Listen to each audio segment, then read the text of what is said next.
And we are live. So I think, hey, we are no longer guarded. If you guys saw that Men's Journal signed Club Ransom, which is actually Bill Maher's podcast. Oh, nice. So I think we are pretty much carte blanche to say whatever we want. So we don't have the golden handcuffs. No, we don't have the golden handcuffs. And if Men's Journal comes down on us, then we'll simply say, hey, Bill Maher. You're like, you just can't say, well, it's Bill Maher. Yeah. You know, he can get away with it. Yeah. No, welcome back, guys. It's been a while, and especially for Sean. You've been gone for, you've been heads down running the business. Yeah, and traveling and other things, but It's getting the shit beat out of you. I know. Every time I click on Instagram and I see one of his posts, it's just like he just looks like somebody's just been beating him. I try to do the nice thing and be helpful for people that need sparring partners, but then there's the unintelligent side that I probably shouldn't be taking punches and throwing around at this age, especially with heavyweights that are, I'm actually gonna go spar with him after this. So Satoshi.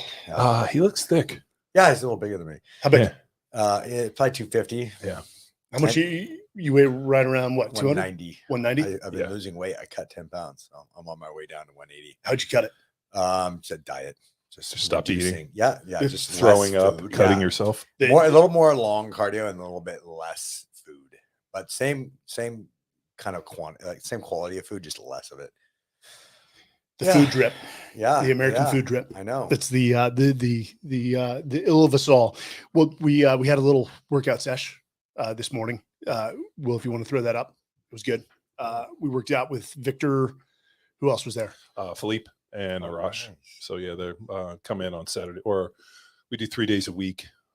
Monday and Wednesday we go 2 p.m. and then 8 a.m. on Friday morning. And so today's what I call our density day. Which usually involves moving something heavy, sandbags, kettlebells, fat bars. We did some bamboo bar today. So anything that's heavy, hard, and awkward is really the deal. So, nice. I mean, just because one thing that was interesting when I started training those guys, I have to constantly remember that, like, they weren't exposed to this shit as kids. Yeah. Like high school football, 14 years old, flipping tires and all the mat drills. So there's this kind of the analogy I give is when they build samurai swords, what they do is they hammer out the steel and then they fold it and they hammer it and they heat it and they cool it and they quench it and they go through this whole process, and it just increases the steel. So every time we train and we do something heavy and hard and I can beat them with a hammer, I just think about laying the steel and creating greater tensile strength. So I call it density. And we have a bunch of heavy sandbags. I got a 100, 150 and 200 pound kettlebell that they got to swing. So it's real grip intensive. And then we do some kind of push pull battle stuff. So he lays out the sandbags. And I tried to do the first one. I'm like, okay, you got something smaller. So all the big guys did that. I did the 80 pounder. Yeah. I'm like, oh God, okay. Yeah, it was a 150, 100, and I think we got an 80. And I got a 200 hiding around there somewhere. Yeah. So the warm ups, and I've felt completely different since starting your workouts. But you are a dead bug. I was going to say the word connoisseur. Yeah. I was going to say Nazi. Yeah. Soup Nazi. So. Like if you Google dead bug, you're going to see this kind of NSAM version with the bent leg. We do a different version, which is actually a person laying flat on their back, arms and legs straight up. And what we're really looking for is flexibility in the hamstrings. I'm looking for shoulder. And really what I'm trying to do is I'm trying to use the ground to teach them how to use their trunk. And I have a theory, what I call the container theory, that if I can make the container nice and strong, then, however it gets loaded, it's not going to break. When you put a little pinhole in a container, like you take a Coke can, you can put a tractor on top, you put a little pinhole, it'll explode. So really teaching them task-specific tension. And I got it from an old boxing coach where he talked about you need to create enough tension, but you still need to be able to move, kind of like if you're boxing, and Sean knows this, as you snap out, it's kind of loose. And at the last minute, you snap out and it's nice and firm. Mm-hmm. Same with the trunk. You have to be able to be in a good position all the time, ready to take a punch, but not so hard that you end up getting, smashed. I'm sure you've done this where you flex as hard as you can. The guy hits you and you almost feel like your, ribs are going to break. So I teach it on the ground because the ground actually acts as a fixed force. So what I can do is I can get them to try to pull their belly button to their spine, flatten the ground, and then teach them this kind of what I call my top rib or top ab kind of pulled down into position. And then once we maintain that trunk position, we use the limbs in different patterns, unilateral, contralateral, however we want to do it, ipsilateral. And then we challenge posture and position by moving those limbs. And what I'm really looking for too is a lot of flexibility, not only in the hamstring, but in the hip. So the one thing we found for Victor and a lot of these guys is their hip mobility is dramatically increased. And I don't know if it's necessarily the fact that their hip mobility is better, but I think that they can just maintain position under these different movement patterns. So it's just something I teach. And it came years ago from a guy named Dr. Glasser, who is a spinal surgeon in Tampa. And he used to use this variation of a dead bug as a rehab tool to get these people back from back surgery. And when they could do various kind of movements and challenge posture and position on the ground, then they were okay. And this was his test. So he used to train with us, with Raphael. So we just adapted over his dead bug. And we've used it because I can teach the position for the barbell back squat, the deadlift. I can teach everything from this dead bug. And then when I taught the CrossFit football seminars, we would show up, walk in Saturday morning, got to train between 50 and 60 people that you've never met. The first thing we do is throw them in the dead bug. And it was an incredible diagnostic assessment tool. And it also became, the test became the medicine. And Anyone? We're gonna. Oh, what's up, Vic? We're on Brazilian time. Guys, we're being joined by Victor Hugo, who's our guest. I think today. your headset's right there. If you want to tell them. Cool. So I will say so we'll usually start with some version of dead bug, and these guys, Victor and the crew, are well schooled in the dead bug. So I'm constantly looking for different ways to throw wrinkles at them. Like we started doing a manual resistance, where now I'm doing, forcing them into different positions. I'll add load. There'll be something in the hand and the foot. So I'm always looking for different variations. And then the reactive teapot is just another frontal plane of motion movement. So what we're doing is there's a kettlebell with some bands around it, and we'll get into this kind of frontal plane position. And what I'm really looking to do is work on this mobility, because it's so hard to find that in the training. And I'm going to love to tie this in when we get to Victor. The bamboo bench press, that was eye-opening. Yeah. How thick is the bamboo? So have you ever seen it? It's it's a fiberglass bar. The West Side guys, something Louis Simmons created years ago. And what they did is they sleeved a whole bunch of PVC, and then they would wrap towels around and kind of basically set it up, and then they create it into a bar, of course. But it's a whole bunch of fiberglass and has this kind of wood on the end. And then what you'll do is you'll take bands, you kind of hang the kettlebells off of it. So there's a bend in the bar, but then also there's an oscillation effect. And what it teaches you to do is actually do this so that you can create that task-specific tension and move it. It's incredible for shoulder rehab, and then also for the flexibility in the shoulders. And we used it for shoulder rehab, and then also kind of a way to load without kind of killing people. But for these guys, it's become incredible just for the fact that they're constantly in this position where they're pushing and everybody's moving. So just When you said when you were in the league? What's that? No, I did not have it in the NFL. I didn't see it until the year after I retired. Louis Simmons reached out to me and asked me if I would sit on the board for his certification. So I flew out to West Side, and I was out there for three and a half weeks. And when I came in, they had a bamboo bar. And what the guys do is they're like, hey, do you want a bench press? So then they get the bamboo bar. And of course, it's this like crazy oscillation deal. And they kind of use it as a way to haze. So I was there that time we played with it a bunch. I went home and I bought one, practiced. And then about a year or two later, I came back to West Side, and one of the guys was like, hey, you want a bench? And I was like, yeah, sure. What do you want to do? He's like, you ever done this bamboo bar thing? I'm like, no, let's try it. So he lays down, and then all of a sudden I get into position and just like perfect. And he's like, can't figure it out. We just keep loading plates up. I ended up doing 315 for like a set of 6. You're kidding me. Yeah. So we had 315 pounds of kettlebells hanging off that thing. Off that fiberglass bar. And it held it. No kidding. So yeah, it was, and then the guy was like, after 5 sets, the guys at West Side weren't all that sharp. He was like, have you done this before? I'm like, yeah, dipshit. So yeah, so we'll always start up with some form of dead bug. And then also we were doing reactive teapots. There's another one we do, like a Spider-Man, which is really just an elbow to instep, working on trying to get them into this unilateral kind of lunge position, work on the hip flexibility, and then get them to come up with their trunk, and then work on a little bit of rotation. So I'm constantly focused on 3 different planes of motion, frontal plane, sagittal, and then transverse. That's where the rotation comes from. And then X, Y, and Z axis, different planes of motion. So hinging, stepping, and stepping up. So those all have to fit within our warm-up.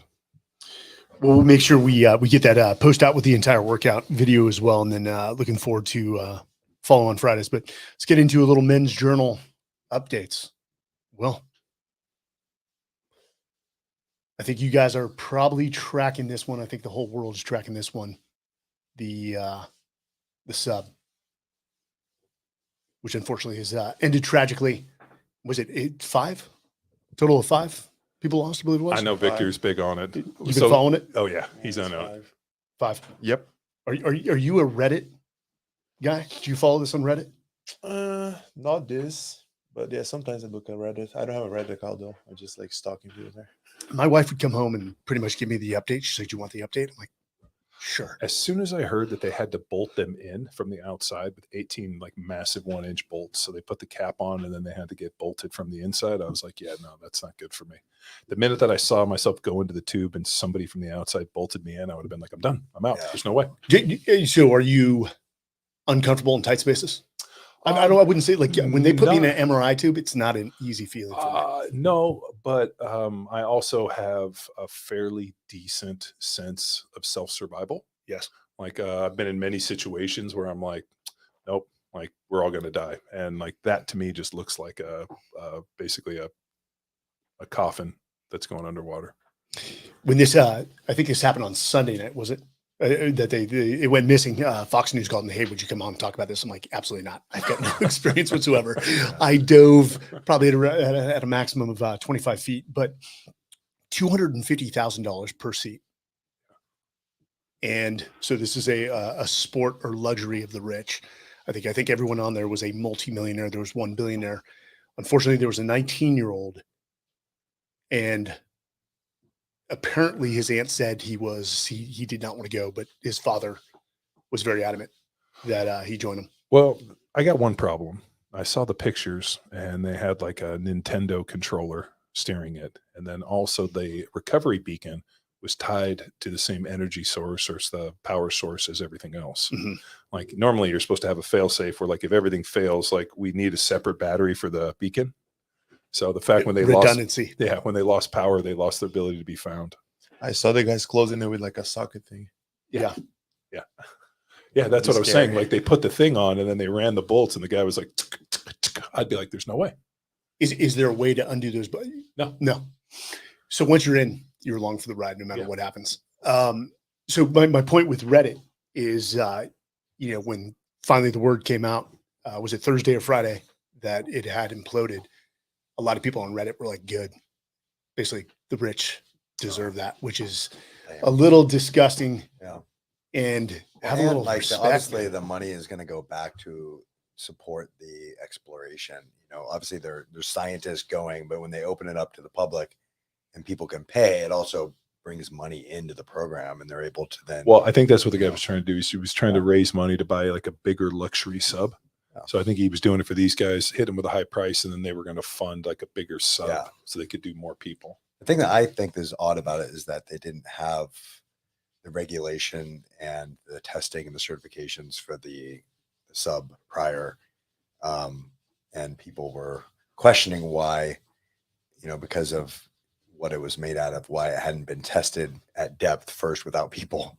So that may be an instrument of, I know when you're outside of territorial waters, maritime law gets very funky. You can get away with a lot of things in the open ocean that's not regulated by one overall entity. But I did have a buddy, the guy who went on 777, the 73-year-old, who did the Marianas Trench. Oh, wow. And it was something like 15 hours. They were pissing in tubes, just 2-man sub, the two of them. But the fact that you're watching, if you get down to the Titanic, you're watching the Titanic through a screen. And send it. I'll sit up on the surface on the ship and just. I don't know. It's some people are into It was maritime like, things. It was like when we had the dude on talking about going to hiking to Mount Everest.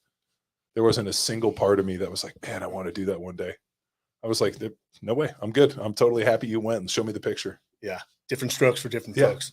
Like, did you see, after we talked, I Googled it where that guy, like the Sherpa dude wrapped the dude up in that deal and put him on his back and then Sherpa the dude down for 6 hours. The guy okay, that's the toughest dude in the world. On that note, I got a note on LinkedIn with a little displeasure, and the guy and I, closed the conversation cordially. He's like, hey, why did you guys have to call it a sport for rich white guys? Like, why would you even go there? What on the?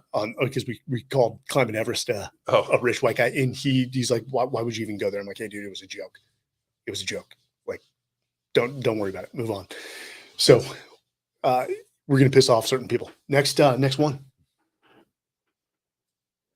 Oh, this is John. You may have a little competition here.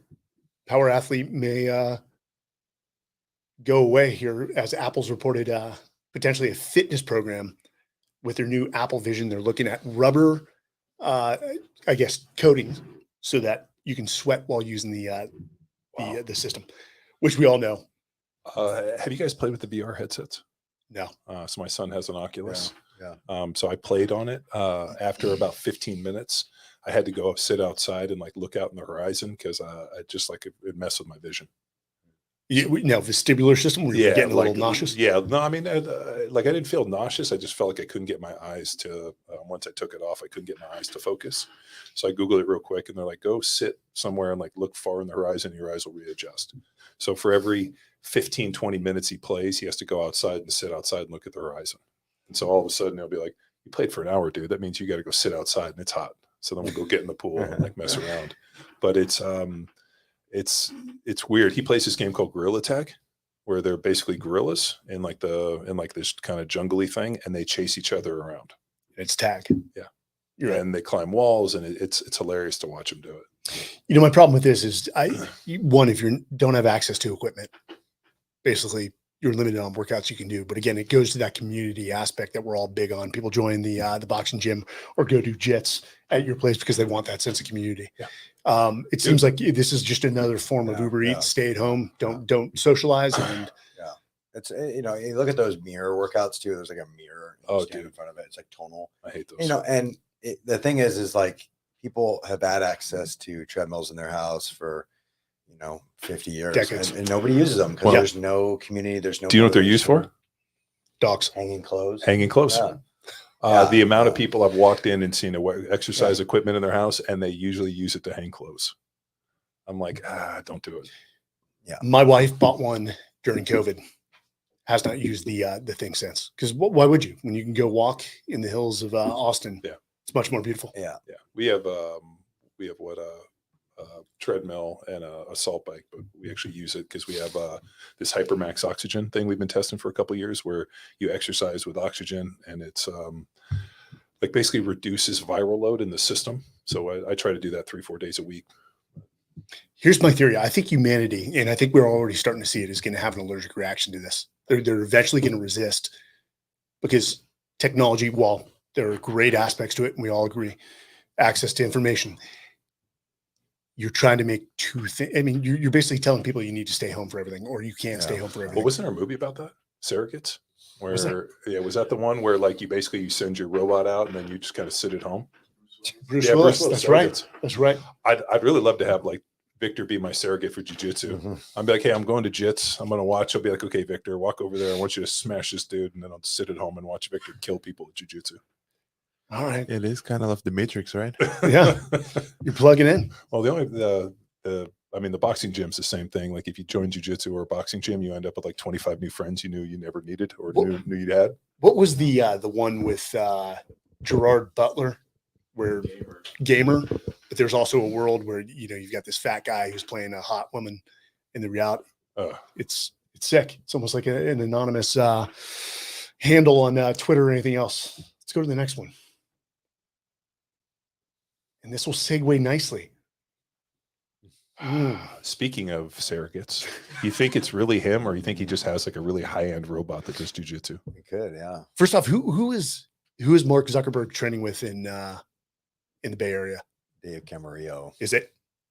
Yeah, he's an old Half Gracie black belt. He was kind of a judo Olympic hopeful. Him and his brother. His brother Dan is really good at judo. They both got black belts in jiu-jitsu, and they teach in different areas. But Dave's been involved with basically coaching jiu-jitsu for maybe 30 years now. He's very good, and he's a part of what's that MMA team out there in San Jose? Big MMA team. Only one out there. Yeah, I know what you're talking about. It's in San Jose. Kickboxing team. It's not a AKA. Raya Fate. Thank you. AKA. you. He's like the head jiu-jitsu I'm- coach I'm- at AK for a long time. Yeah, I'm trying to think of Yeah. the little Hispanic guy who was a pro. We used to bring him into the SEAL teams. He's close with Dave Camarillo, but I saw that Camarillo was training Keanu Reeves Yeah. for Wick 4 Mm. or whatever the name is, John Wick 4. So who do you go with on this one, Victor? Knowing that Zuckerberg is, I guess he's been competing. Yeah, He's I been in mean, tournaments. He has more media, right? Like he has videos out there training. doing He does, moves. yeah. I don't know about Elon though. Nobody, nothing. Did I you think he's see- probably going to download Jiu-Jitsu to a ship, put it on his brain, and just like he's, test it out. he's like, I know jujitsu. Yeah, he'll just neural link it in. Yeah, What I can was see the? that happen. I saw like a clip of Zuckerberg doing some MMA stuff, Yeah. and it was real awful. Well, yeah, but it's, I You mean, got to remember, he's like these tournaments are probably in like Palo Alto. It's all tech. He was just in a training, but I think it was early on when he started. Yeah, I think it was like probably like when he first Yeah. started posting about it. wasn't that bad, Joe. Dude, he was wearing like shin guards and like he was like covered. It looked like when like when you go to the skis lifts and you see like little kids with their moms like basically start just taping pads all over them. It was insane. But I mean, he's been out competing and he did get choked out though. And then he's like, "How did you get choked out?" I'm like, "Yeah, no, you got choked out." Which I don't know why that's bad. I get choked out often. Part of the sport. Yeah. What's up with his hair? Like it just looks so fake. Like he almost looks like Pinky in the Brain. Oh, That is a weird area. maybe it's a poor picture of ink. How much do you think it would cost? Like, how much would you have to pay him to like be like, let's roll? Like just give me 2 rounds. Do you think just register in tournament? No, but like, one, I mean, different weight class, but like, he doesn't train at a school, so it's not like you're going to get to do rounds with Mark Zuckerberg. Well, I'll tell you what, the least we can do is, would you train Elon if he contacted you? Me? Yeah, to prep him for this. Yeah, but you got to be committed, right? Too like. Well, imagine he'd have to train, he'd have to lift weights, Yeah. so we'd have to like get him in shape. We'd have to get Sean in to teach him his fight game, and then we have to teach him jits. I mean, the fact that he called to a cage match right away, it doesn't give me confidence, right? Like, oh, no, let's do cage. What, cage so match. Isn't the UFC always in a cage? That's so weird. Like Sean, what's the historical precedent on calling for a cage match? Yeah, I think it's basically, you know, like most people in society, their views of their own fighting skills are much, Yeah. you know, in their mind, much higher than the reality of the situation. And I mean, the one advantage for being in a cage is you can't get stuck in a corner like a boxing ring, Yeah. where people get trapped and pummeled. Yeah. I mean, if we get Kirk involved in this, Kirk can put Elon on a enhanced program. Well, I mean, who's the Amazon owner? I'm blanking. Bezos. Yeah, you look at him. He's in great shape. Oh yeah, that's true. he's definitely on Dude. some sort of TRT. Dude, he I think I've told you this. I met him at Tony Gonzalez's Hall of Fame post party. Jeff's I guess wife now, Lauren Sanchez, her and Tony dated and they have a child together, Mhm. Nico. So Tony, I was best man in his wedding and I'd watched Nico grow up. So now all of a sudden Nico is like Jeff Bezos's stepson. And I was like, how's that? He's like, oh, we do a lot of fun stuff. I'm like, yeah, no shit. But I was at Tony's Hall of Fame kind of after party, and I hadn't seen Lauren in years. And then Michael Strahan was there, and then she introduced me to her boyfriend. And I'm like, nice to meet you, Jeff. My wife orders from your company every single day, And he was just hanging out, was like, how are the sliders? I'm like, they're awesome, Like it was very surreal experience. I wanted to be like, hey, here's my card. Can we do a podcast? But nah, he seemed like a nice dude, just hanging out. I didn't see any security. There were no drones, so I was kind of a little surprised that he didn't have like an entourage around him. So just kind of a normal cat. I love that he says semi-location. So he actually watches the sport enough to be able to steal Khabib's lines. So he's obviously like a fan of MMA and watches a lot. I think, didn't he like rent out a whole like facility for one of the Apex fights? It was like he was there. It was like a private. That's right. I heard that. Well, here's the good side of this. At least they could choose a great foundation and raise a ton of money. Yeah, of course. Through this event. And you know what? The one thing about Elon is never discount him to come up with a program, and implement it. And it would be interesting to see how much money these guys spend. Yeah. Where does he live? So I think Elon floats between here, Austin, Uh-huh. and Silicon Valley. Okay. But Silicon Valley is, and that's where, I mean, you didn't grow up far from it, Yeah. but I grew up right in the heart of it. One of the funniest things, and I'll make sure that this story is appropriate. We had about 20 SEALs in Palo Alto, and there's a hotel called the Rosewood Hotel on Sand Hill Road, which Sand Hill Road is like the venture capital, private equity, like road of the world, has the most private equity and venture capital firms along that road. And so the Rosewood is famous, and many magazines have written this, for Cougar Night, which is like Thursday night. And so we had just met with Sergey Brin and all these other executives. It was a leadership exchange. And Sergey Brin's like, hey, you guys go to the Rosewood Hotel. It's the famous Cougar Night. My tab. We're like, you sure? He's like, yeah. For 20 SEALs? So we're like, top shelf, whiskey. I'll take a whiskey and Coke. He's like, you're going to mix this with Coke? I'm like, yeah, why not? Do it. So I think we charged like $15,000. But the guys were in heaven because you have all these rich divorcees. And they kept asking, they're like, are you guys with a professional sports team? We're like, yeah, we're professional athletes. And it was absolutely hilarious, but it is just a weird environment. And then it turned out at that hotel, the staff had a lot of Russian women on the staff, and they were getting paid by some of the guests or people that live in that area for sexual favors. But how they did it was pretty interesting. Is there was a jewelry store in the Rosewood, and they would go buy the jewelry. That's what they would give to the gals, and the gals would exchange it for cash back. And eventually a lot of high name tech leaders were implicated in using those services. Do you, Victor, do you think that Elon is more of a new wave or Six Blades guy? You think he's a more Danaher or Shanji? I don't know, honestly. It's a hard question. Man, I just like, I know that's not serious because I've never seen him actually like in doing any work. But I think it's a good highlight for the combat sports, to have two guys talking about like combat. It's pretty good. He puts like, I think good highlights in it. And like, he's a good example. Like, who is not thinking like, man, Mark Zuckerberg can train? Like, yes, I think I can too. 100%. And it can be pretty hard. So props to the guy to still like stick to it and like doing a tournament, right? Yeah. I mean, I would say 99% of the population is going to do it. And he has everything to lose, and he's doing it. Yeah, exactly. Right. Yeah. What, and jumping in the competition so quickly, some people like they train for a long time and they're like afraid of it.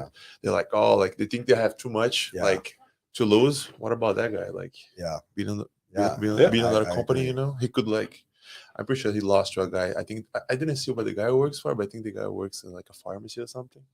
Oh, you want to get some pharmacy tech? No, like some like guy regular, just like some regular when dude that choked him out. When we were at Worlds, we were standing there, and Mario Lopez walked up. Remember, we were standing there watching. He trains you. Yeah, and so he was there, and then as in Saved by the Bell. Yeah, Mario Lopez. Yeah, he's a little dude. I didn't realize how little a dude he was until we were standing there. He's been in jits for quite a while, right? Yeah, I want to say he's like a purple belt. Purple belt. And then Tom Hardy, I keep seeing that stuff pop up all the time. So Tom Hardy actually goes out and does like I mean, he was, I think, at like 80cc European recently. So I just like, there's a ton of clips of him competing, and he's actually pretty good. Mm-hmm. And he's involved, I think, in a group in the UK that gets a lot of amputee vets into JITS as well. Well, Victor, we haven't introduced you. Welcome and congrats. Double gold 2023 Jiu-Jitsu World Championships. And that's only been done a couple times, right? Or is that? It's been done. There was a guy called Marcos Almeida. He did it a couple times, but the way that I did it it's been 14 years because I was able to submit both of my finals.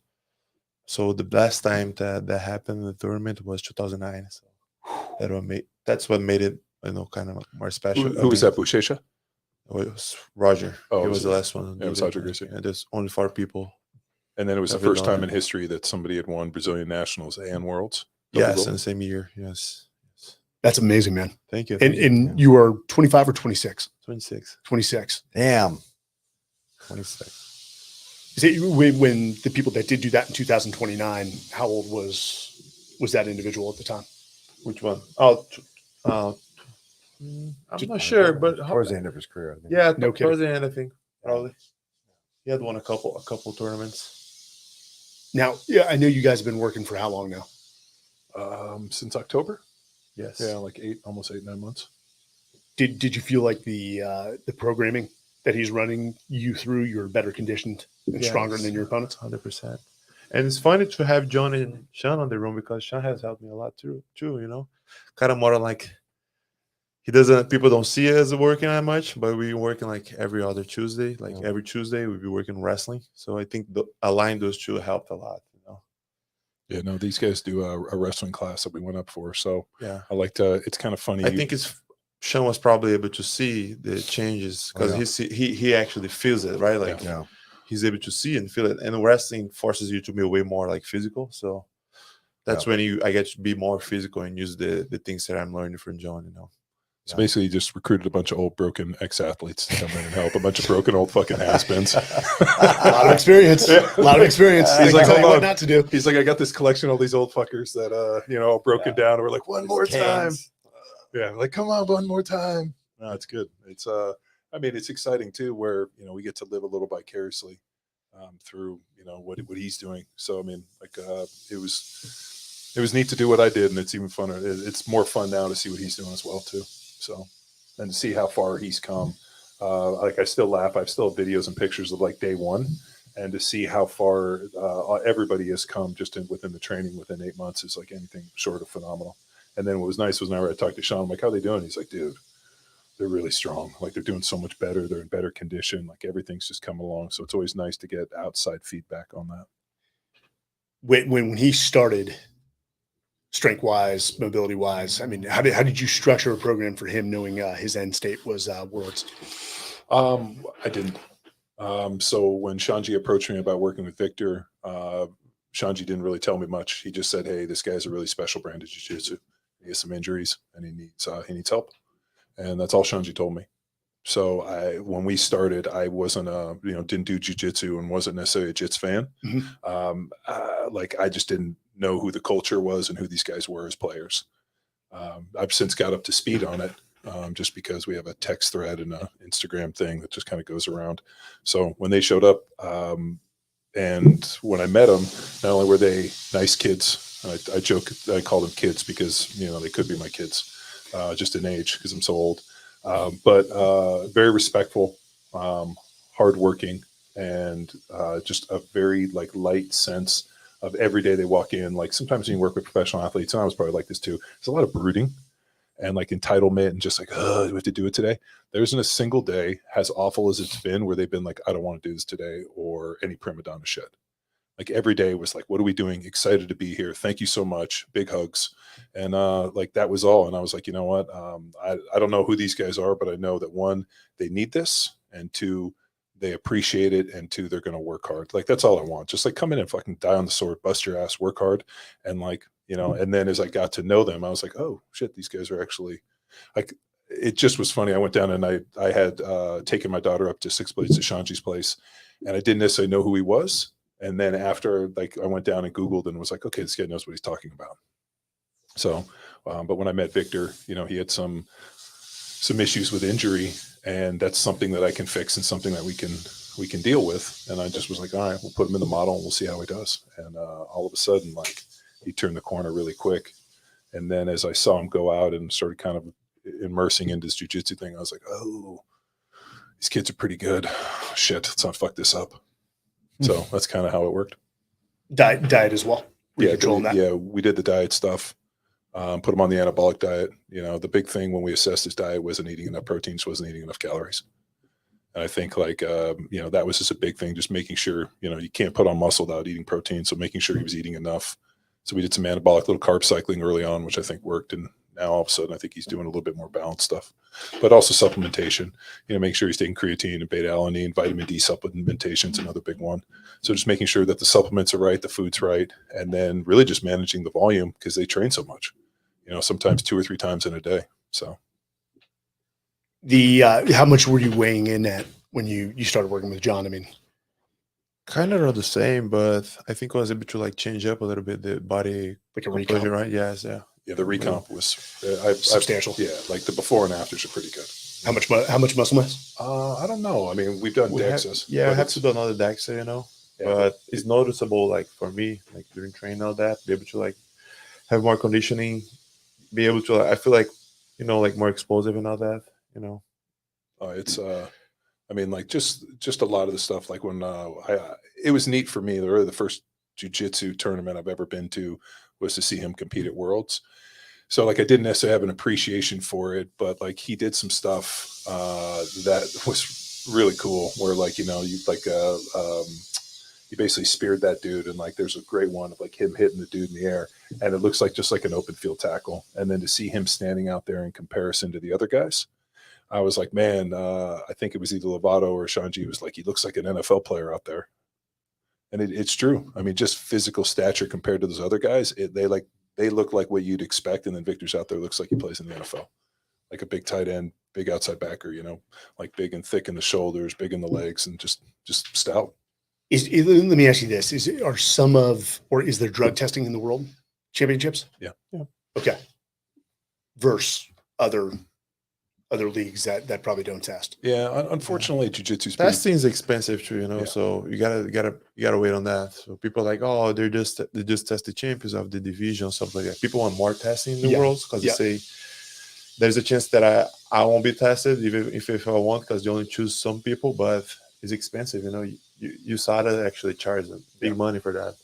So I kind of understand that private events they don't test, but yes, I think that also gives a chance for people to just duck worlds for any reason, say, oh, I'm not going to compete, but they know that there's a possibility that they could get tested. Yeah.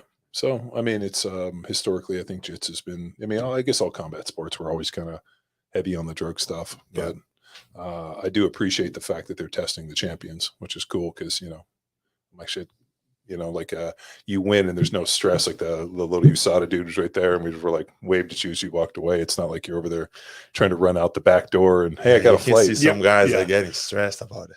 It's funny. Well, and there were some other dudes there that looked dramatically different than I had seen them in months past. As we were kind of watching this thing, these guys kind of looked, and then when they showed up, it was like their little brothers showed up and not them. So it's kind of nice. And I talked to Victor about this. The strength base and that base of just conditioning and strength that we've developed will never leave him. Like you might not train for a few weeks, you come back, it snaps right back. It's not like you're gonna, you know, lose 30 pounds or something and go from like, you know, like superhero to normal dude. Dude, you've been in the sport for what, going on 3 decades? Yeah. With programming, it seemed like it wasn't as big a deal back then as it was now. Well, the sport wasn't a big deal back then, really. I mean, it was so new and grassroots. No one knew what jiu-jitsu was, really. It wasn't really until I think mixed martial arts got more mainstream and like Joe Rogan started talking about it a lot, where people started kind of looking at it as a hobby. Before, it was just people that knew the sport and were kind of into like early MMA kind of jumped into it. But otherwise, it was very like, most people didn't know what it was. So it's still relatively new. So that kind of like, you have to give it a little bit of a break because it's still not super structured, but it's still new. Like, so most people just do what their coach did. They're not always trying to make it better. And there's obviously so much room for improvement as far as like curriculum and structure and organization. It's hard though, because some people have such different goals. Like some people want to compete and some people just want to do it twice a week for fun.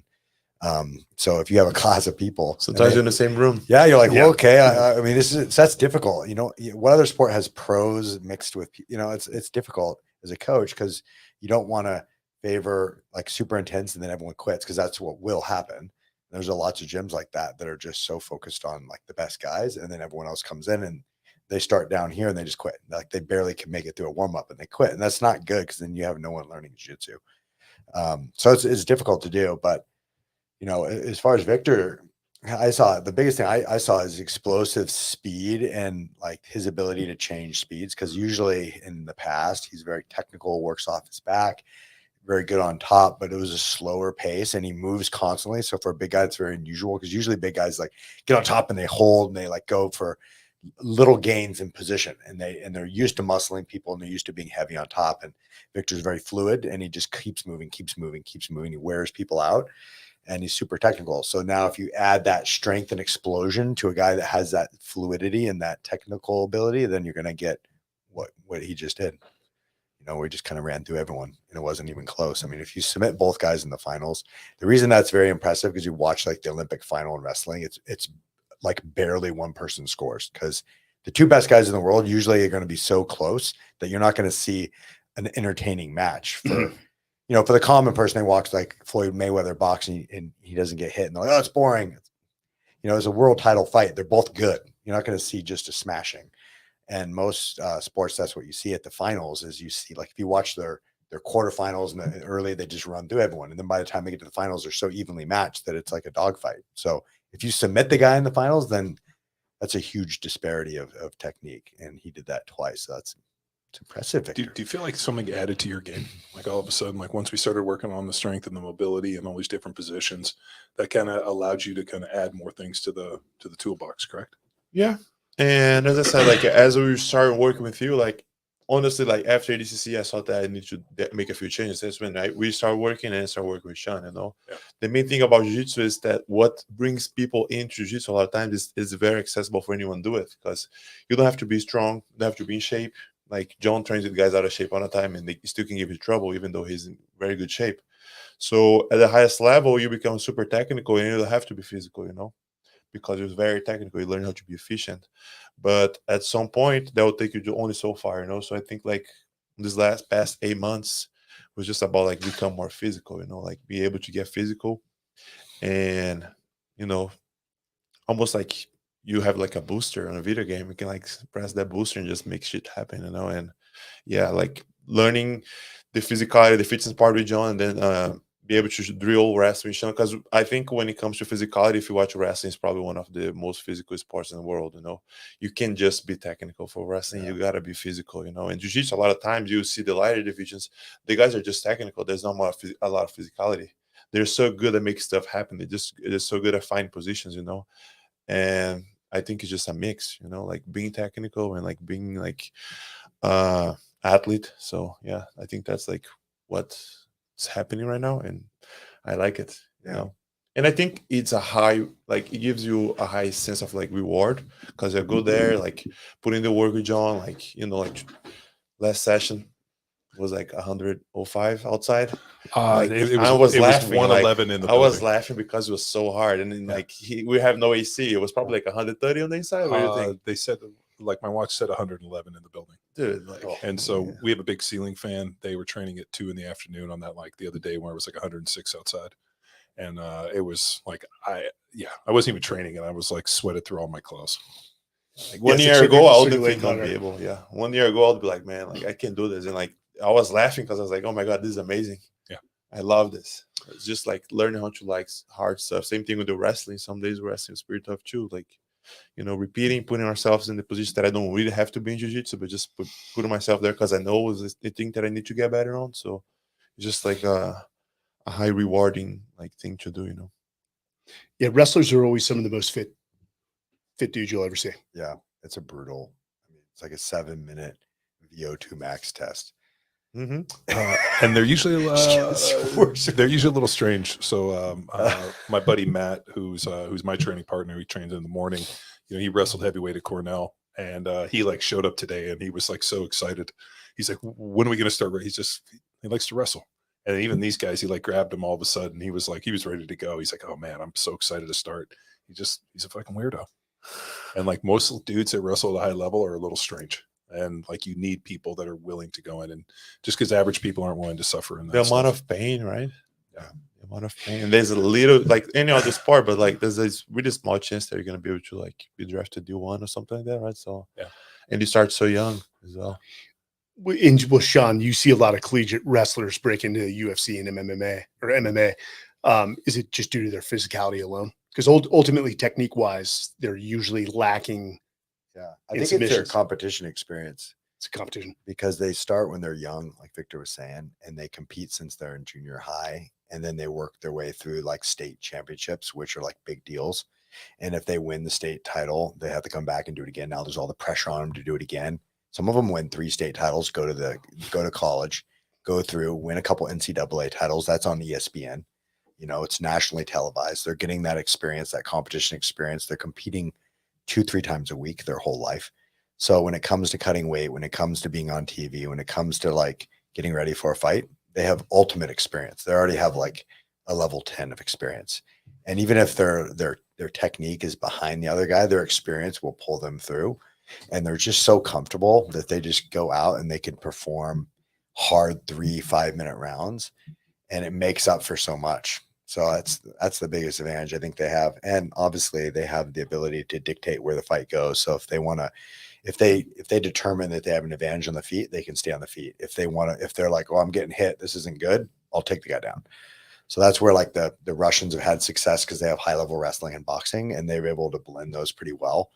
And then once people kind of like catch up and you know, like there's some really good jiu-jitsu guys that if they take them down, they're going to get in trouble. And that's kind of what, you know, is interesting when you watch like, you know, some of the Russians go against the better jiu-jitsu guys, is that they can't necessarily just take them down. They have to try to outbox them. Would you, if you were going to design like the perfect fighter, what would be the like maturation process? Would they do boxing and jits, wrestling? Like, how would you kind of layer this stuff in? I think you can kind of go in various orders, but I think early exposure to those various things. The hard thing is wrestling, because you can't just go learn wrestling. Like you can go to a boxing gym, you go to a kickboxing gym, and there's jiu-jitsu gyms in every country, every state. If you want to learn wrestling, there's no wrestling clubs, none. Yeah.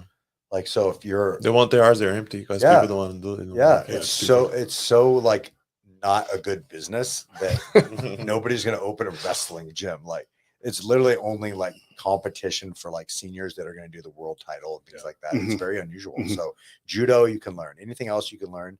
You can learn lots of arbitrary combative sports. You can go learn how to shoot. You could try to be like an Army Ranger if you want, but you can't learn to wrestle.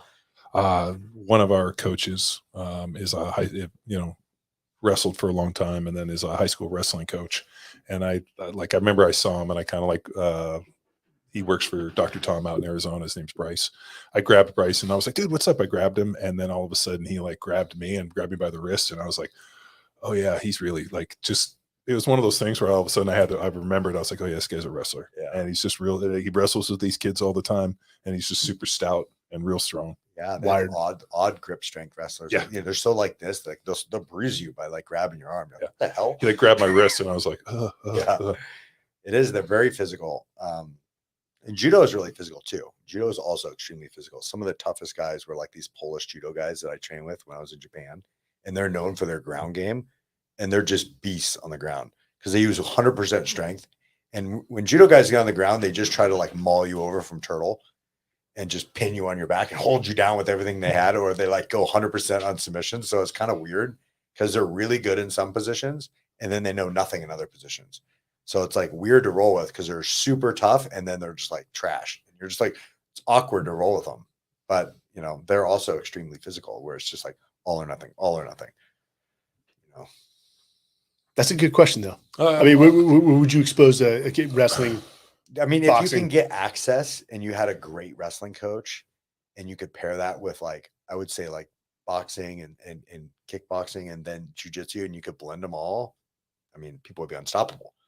But it's just hard to put that mixture in because it's not, you don't have access. If you're someone that has great jiu-jitsu, they're not necessarily going to have great striking or good wrestling, or maybe they're going to have bad strength and conditioning, right? Unless they live in Austin, Texas, and are one of our kids, where I'm like, like my son goes to jits with them, and then Matt brings his son over and they wrestle. So there's like 3F Wrestling Club, which is just right up the road, which Matt is one of the coaches at. Yeah. So we have wrestling, we got jits.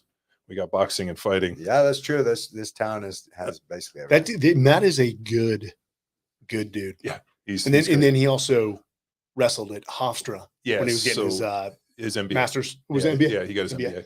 So he wrestled at Cornell for 4 years, and then his 5th year he went to go wrestle at Hofstra. He also played football. Yeah, and he played football. A double sport. That's well, what they would do is he played football. I mean, it's obviously Ivy League, so it's kind of like it's like one step above high school.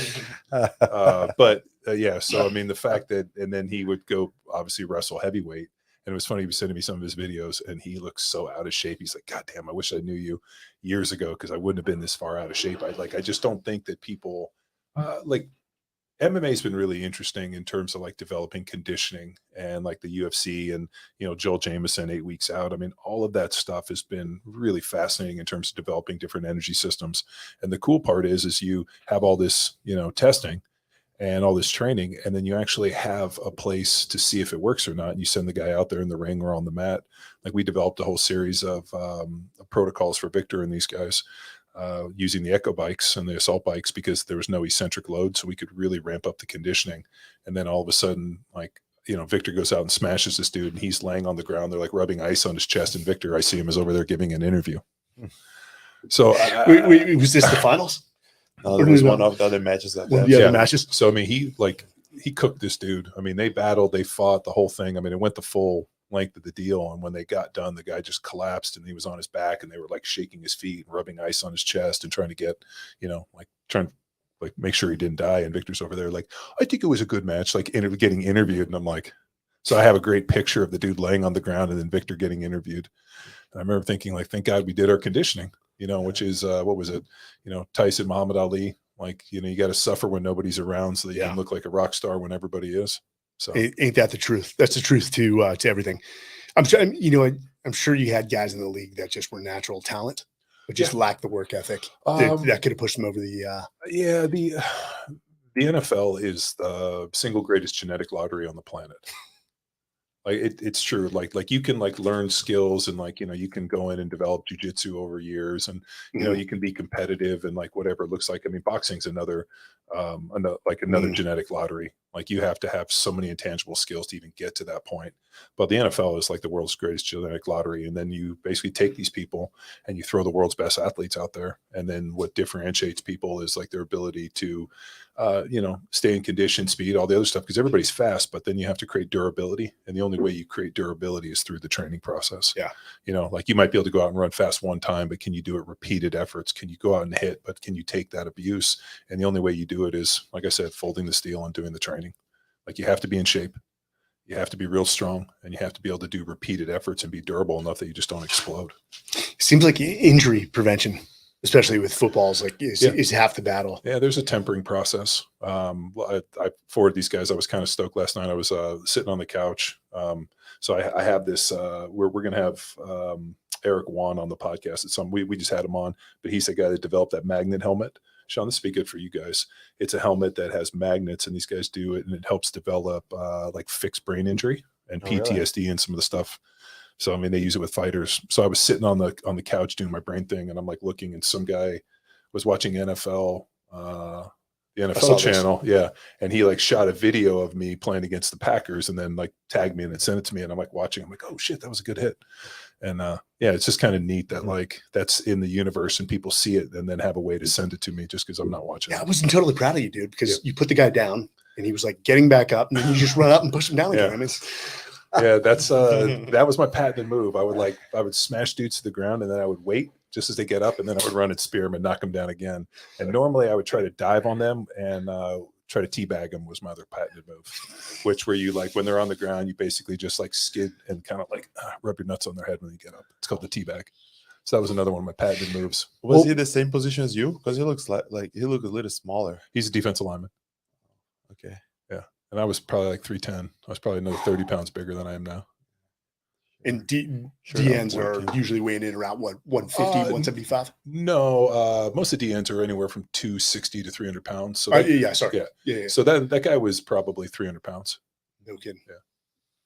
I just have big arms, so I just look bigger than everybody else. My jersey was way fitter, but I had to send it to these guys. So you're like, I'm not old and broken. I used to be good too. The washed up pro at anything, dude. I'm telling you, I used to be ripped. It totally like warmed my heart that I'm sitting there and this guy like sends it to me, and I'm like with my magnet helmet on, trying to rehab my brain, and I'm like, oh look, it used to be pretty good. And I sent it to these jokers. I'm like, see, to get you, Philippe. You know what we equate that to? Is you ever see the guys that wear their medals on the on like their lapel on their suit? They wear like the medals they earned. Oh, really? Little spit star. Military? Yeah. After they're out, I got this in '94. Dude, I told you I did that keynote for the Army, and my talk got bumped for Flo Groberg, who won the Medal of Honor, and he like came up in a suit, kind of a sports coat, and he was wearing it.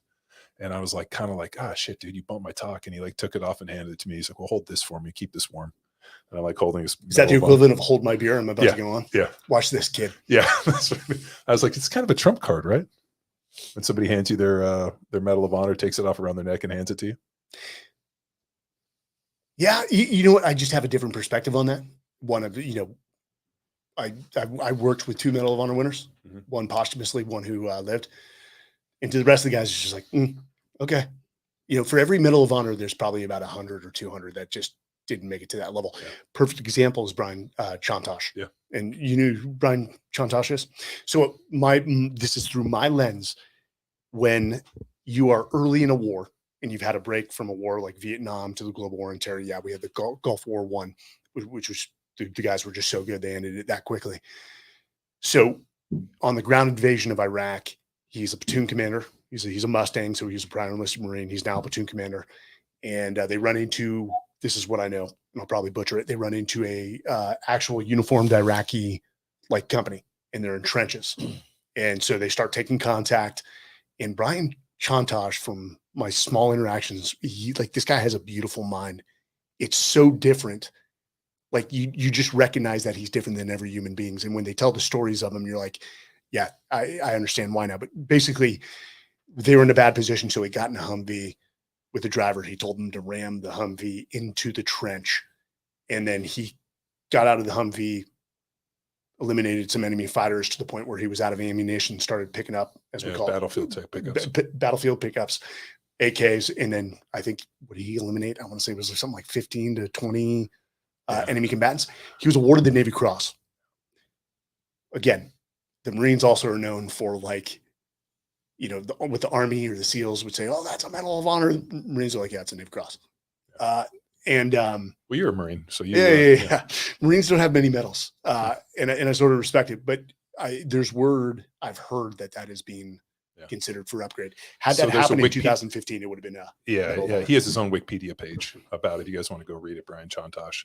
But yeah, I mean, it was like drives the Humvee in, gets out, like killed everybody in the trench with their own weapons, and then picked up some other thing, manned a machine gun nest, took out like another trench, ran over there, and I think he was like stabbing them with their own like the story is like something out of a movie. Like when you're reading the recap, I'm like, is this a movie? Like this should be a movie. And Brian's always been I met him years ago through CrossFit, and he's always been an absolute stud. I mean, we competed in some I went to some CrossFit stuff. I think we went got burgers in between stuff. So I mean, he's been one of those guys who's just lives up to his billing. Which is he really fit? Yeah, he was. So I wonder if what it takes for you to be able to succeed in a task like that. It's actually I don't want to know his level. Not that I want to be there. His level of fitness. I've rarely ever seen anybody with that level of capacity. So we were at this CrossFit event, and he did like 9 workouts. Like it was to the point where like they were prodding him with like a stick. They're like, work out again. And I'm like, is this dude going to work out again? He's over like eating an apple, and he worked out again. And then I guess when he was training Marines at Pendleton, there's a bunch of hills, and it's kind of the mountains of San Diego, Orange County. And I guess like the deal was they would all take off running, and he'd do the Gunny Highway, where like if you can catch me, we stop. And like they were like he would just take off running and like be like hills away from people, and to the point where you just run these guys into the earth like they couldn't catch him. I got a question for you, Mike. So in jiu-jitsu, and Victor will agree with me on this, and boxing and every other combat sport, when someone first goes live and you've trained them maybe for 6 months, and then they go live and everything goes out the window and they don't remember anything. And it takes lots of experience going live to be able to get your skills with it, even somewhat, similar to how you drill and train. And in boxing, same thing. People get in the ring. I mean, they don't even get close enough to hit the person. So they're like shadow boxing almost, and they don't engage and they don't want to get hit. And it takes a while to learn how to get in there and really fight. How do you do that with military? Knowing that you can't simulate real live warfare. So you're going into battles, especially if you haven't been in wars in a while, with people that are all white belts as far as like real fights, and they've never really been shot at. like what percent, like what the hell, how do you even get ready for that? And what percentage don't do anything and just shut down? And like, how do you even, how do you prepare for that? Can you tell I'm planting questions now? That's great. I'm like, hey, ask me this question. I'm so excited. As he's talking, I'm like, I want to hear this. So- I don't know. I It- mean, it it- seems like a it- shit show to me. This is why I love talking with high performing guys within their respective fields, which I call warriors within their respective professions. So, having come into the military in '98, we were training for World War III. I was still doing Russian armor ID, like how to ID tanks and weapons and things along those lines. And then all of a sudden we end up in a counterinsurgency fight. Now, talking to a lot of the guys from JSOC who were the first deployed, they'll admit, they're like, we're supposed to be the best in the world. And we were so fucked up at the start of the war, but we speed up to the required speed that's required in order to evolve and outmaneuver the enemy. But how it goes is, one, you try to make training as realistic as possible. The booms, the bangs, the fake blood, and try to put those guys outside their mental and physical comfort zones, much like you do on the mat. It's just iteration after iteration after iteration. And that's sort of the practical approach to training for war. And so I had 7 years of training, recon Marine, scout sniper, SEAL. I ended up in Iraq in 2005, my first combat deployment. And I'm like, what the fuck is going on?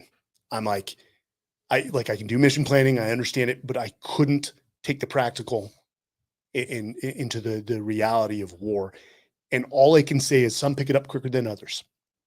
And this is why I have a deep respect for an 18-year-old who goes to the Marine Corps boot camp, checks into the School of Infantry, goes for that 1 month program, which when I went to the Marine School of Infantry, when we came out the end of it, I'm like, I have no idea what I'm doing. I can read a map and compass.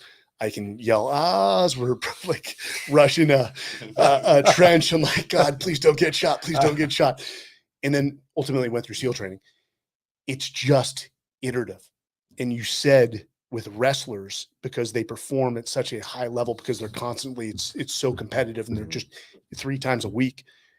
With each rotation, you get better and better. Now, the JSOC guys are a rarity because a lot of those guys have anywhere from 10 to one of my buddies had like 22 combat deployments. That's just insane. You may know, but this is where all the Dunning-Kruger effect, though, what really bothers me. And again, I never denigrate anyone's service. I'm thankful that people served. But what I would see within the SEAL community is, one, here's the problem with the SEAL community, where 5th Special Forces Group is located on Fort Campbell, Kentucky, along with 101st. I can guarantee you there's some kid who knows boxing, who's just like a world-class boxer that's in the infantry, that if a 5th group guy runs his mouth out in town, the guy would just drop him. He doesn't care if he's Special Forces or not. The SEALs are located in San Diego and Virginia Beach, where there's and I know Virginia Beach has the most concentration of like troops per square footage, but they're not like combat arms, and a lot of them are just regular Navy. We think we walk on water. If you picked up the SEAL teams, the West Coast SEAL teams, and put them on Pendleton with the 1st Marine Division, guys would not be as arrogant. So what I saw within the SEAL teams is that like a guy would get 1 or 2 deployments. And you got to remember what we're facing, taking the pragmatic to realism. So the enemy is as well. Yeah. And so just because we do better, just because because you win doesn't mean you're the best at something. It just means you're better than your competition. Is that a lot of SEALs sort of hit the peak of Mount Stupid, and they think they have everything figured out. And having come off, my first 3 deployments were Baghdad, Ramadi, when Ramadi was bad. Second one was 2006, Battle of Ramadi. Third one was the Battle of Sadr City. And so I got a lot of combat under my belt, comparative to everyone else in the SEAL teams. I was very lucky. I thought I had it figured out. And then where do I go? JSOC. And I'm going through assessment selection and hearing these stories. I'm like, oh, I don't know shit. So what do you attribute 5 combat deployments as far as like pro fights? Like if someone has 40 pro fights or 100 pro fights, where is that? Obviously, like the old time boxers that have like 200 fights. Obviously, they're like wizards. Dude. So if you have 4 combat, how many fights that? And It's if so 200 fights is like how many fights did Tyson have?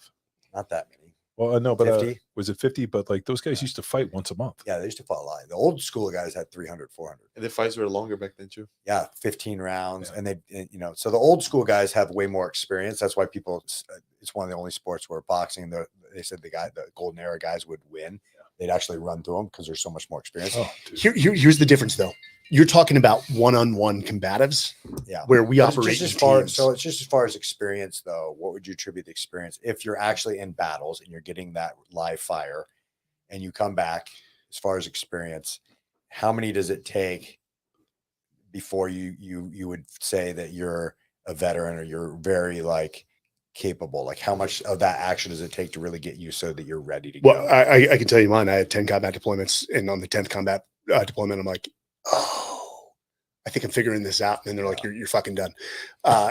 Go sit at a desk. So it is personality dependent of someone's ability to learn from the mistakes or even learn from the successes and then apply it.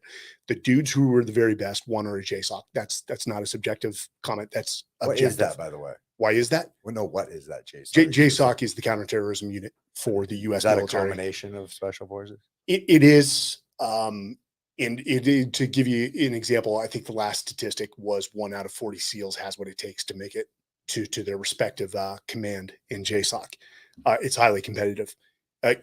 Just because you graduate BUDS does not mean you're technically or tactically proficient, much like a fighter is very technical. Yeah. You're like a blue belt. You're like a blue belt. Yes. But some people never move beyond the blue belt. And you can have an entire career where you get 8 combat deployments, but basically you were a mediocre operator and the team carried you. Right. And that's fine. It doesn't mean you're not contributing, but it is. I mean, I saw guys where I had 10 combat deployments and somebody had 3 and they were just like, they got it. They got it. I'm like, dude, good on you. They just had that power of the glance that picked up things I couldn't pick up. That was like in the NFL. Like we had we kind of broke things into like young guys and veterans. And I wasn't a young guy after like the first start of my second year. So my coach would be like, hey, young guys, get out there early. And like he wasn't talking to me. And there were dudes in their 3rd or 4th year that were still young guys. And I remember when I went out there, he's like, you don't have to be out here. I'm like, I'm not a young guy. He's like, not anymore. So, I mean, I was considered a vet in my second year, whereas there was a guy, 3-4 years that were still young guys. So, I mean, it was just from the fact that, who you played against, the demeanor and, just knew what the fuck was going on, didn't make rookie mistakes, didn't do dumb shit. Yeah. Like we had guys that were 4 and 5 year guys that were still making stupid rookie errors. Yeah. So, I mean, when you say 300 or 400 fights, the toughness of that generation just like you talk about the gridiron when they didn't even have the face masks. Those dudes, or even the 40s, 50s, when they're like, we were dirty. So we had I was on a podcast recently, and so after 2009 when they changed the CBA, they could only do, I think it's 5 padded practices, right? So NFL player now with 5 padded practices, let's say 17 games, right? So he'll get roughly, 22 opportunities to get in pads in a day. My rookie year in the NFL, we were in training camp for 42 days. We had a bye in preseason. So we would do 2.5 hour AM practice, 9 on 7, full padded, come back and do the same thing in the afternoon. Then the next morning we'd have another padded practice, and then we'd have a special teams practice off. So out of 2 days, 4 practices, 3 are in pads, 1 special teams. We did that for 42 days without break. So an NFL player now will actually, over the course of 10 years, have less hitting and less like actual like field hitting, light one-on-one main type of kind of combat, like conflict, like hitting, I guess you could say, like contact. He will have less over 10 years than I had in my training camp, my rookie year. Crazy. So they're talking about like, oh, the guys are getting bigger and stronger and faster. I'm like, no, they're not. They're just having less abuse and they have more opportunity to train and recover. So effectively they're bigger, they're faster, they're moving better because they're not absolutely nuked every single day because they've been just basically beat by it. When I played for Dick Vermeil, we were out there for 3 hours in 100-degree heat, 30 pounds worth of gear. And it's like one-on-one this, I mean, you're literally hitting every, it was just super volume to the point where people would be like, come over and be like, what if we all just walked off? They can't fire us all, right? We'd like literally have to talk dudes up and mutiny every single day. That's how fucking terrible it was. And I did that for a decade. And then they changed this, and like a guy who plays 10 years now will not see the amount of hitting that I saw just in my rookie training camp. So that's probably why I got to my second year and I wasn't a young guy anymore, because we'd already done so much. I mean, I came and started as a rookie. Whereas now I think it's just, they just don't have the opportunity. The same thing in boxing. Like, I mean, what does Tyson Fury fight, like once a year? At Maybe. best, yeah. Yeah. I mean, God, he's just a freak of nature. Again, you look at him just for the shape he has. You know, Yeah. I mean, that guy's so technical. yeah, he's 6'9". He's got a lot of shoulder movement. Yeah. So we've had this argument. So because of brain trauma, which has changed everything, Yeah. and then the politics get involved. They said, well, why don't we stop using explosions in training because of the concussion? Mm. And everyone came back and they're like, we just can't do it, because if you take the realism away from the training, then you're going to lose more guys in combat. I told you the story about, we were at Mid-South and we were walking out to the range and we went by the kill house. Just as we were walking by, they set a charge on the door, which was like a quarter of what they normally blast. And they blew the door off as we were walking by. And like the concussion that hit me, I was like, holy, and dudes just kept walking. They're like, that wasn't shit. And I was like, this. Yeah, and, we'll clack off 25 of Yeah, those yeah. in one day. You oh, don't yeah, feel no, right. And then when we did when we went through the kill house, these dudes were like setting charges in this, and they're like, these are a quarter of what we blast with. We had something called a Carl Gustav. Pull up a Carl Gustav if you could. And I think the max you could fire were 3 per day. And trust me, that's all you wanted to fire, because you felt it in your groin. You felt it in your head, and you felt it in the groin. And some guys like afterwards would be like, hey man, I just need to go lay down. But they were awesome in combat. Like the thing is brutal, but in training, just awful. Oh. So that little cone thing, you see that little nozzle, it slides to the side. You put this large projectile into it, and what is it? 8.4 centimeter recoilless rifle. But that thing is just, the concussion is brutal. Just a thunder like a couple nights ago rattled me. That was enough. Just Yeah. being outside, I was like, what the hell? Sean, do you think that boxers are born, or do you think you can make somebody a boxer?